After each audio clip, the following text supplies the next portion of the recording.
So the transfer portal giveth and the transfer portal taketh away. And in this situation, the Sooners took away and got themselves an offensive lineman, something all of you have been looking forward to and been talking about ad nauseum over the last few weeks. We know that our line is looking in a little thin, so the Sooners have been targeting a few players, and our third one of the cycle has come through as Michael Tarkin, the former offensive lineman for Florida as well as for USC, is now a Sooner.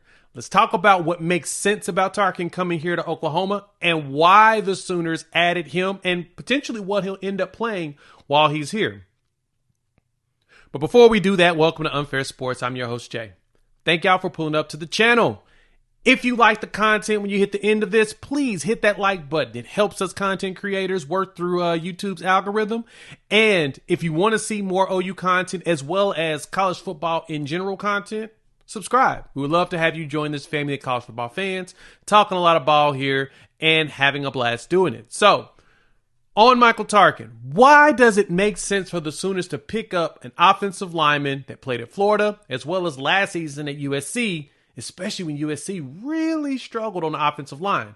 I'll explain why now.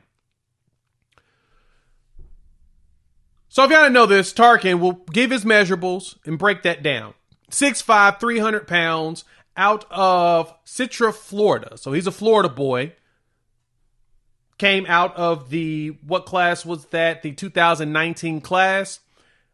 Oklahoma actually heavily recruited him out of high school. He even did a visit back in like April of 2018. He spent some time on campus. Bill Beatonbow did like him a lot. Coming in, I mean, he was a composite 4-star, top 300 player in the country. He was a top 25 offensive tackle in high school football at the time. So he's a talented dude. And so him looking at Oklahoma, looking at Miami, looking at Florida, decided to stay close to home, and he played at Florida for 4 years.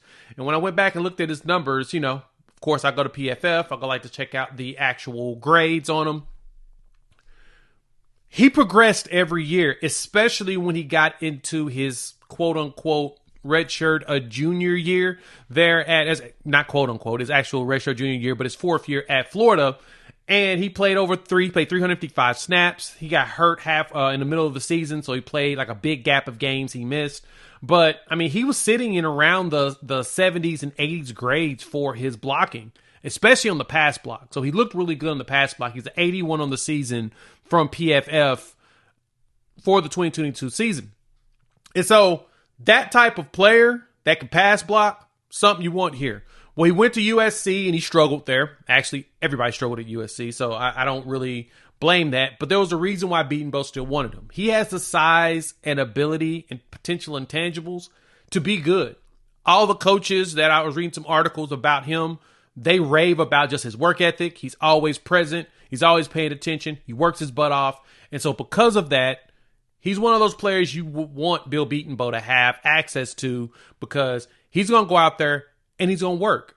That is a huge deal for what we're trying to do here at Oklahoma.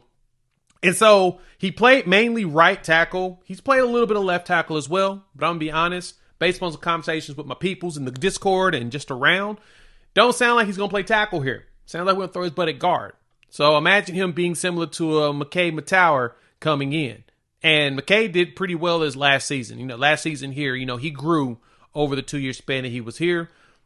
I expect Tarkin to come in and actually do well in a similar capacity. He's a graduate transfer. There was no official announcement, except I think his mom put up the Boomer Sooner on her profile picture on social media, and all y'all lost y'all's mind, but he never actually announced. Saw the tweet from Colin Kennedy pointing out that he's in the database. So as a graduate transfer, so it just sounds like he's like, I don't really want to do all of that. I just want to go in, work hard, and make it happen. So your old school lunch pail, brings lunch to work type guy, just hard hat and go. Yeah, he's your blue collar dude. He's the dude that y'all like, the type of player that you would like to want on the offensive line, one that's here to just go work and make it happen. And so at his size, 6'5", 300 pounds, Schmitty's going to put him to work, probably put an extra couple pounds on him.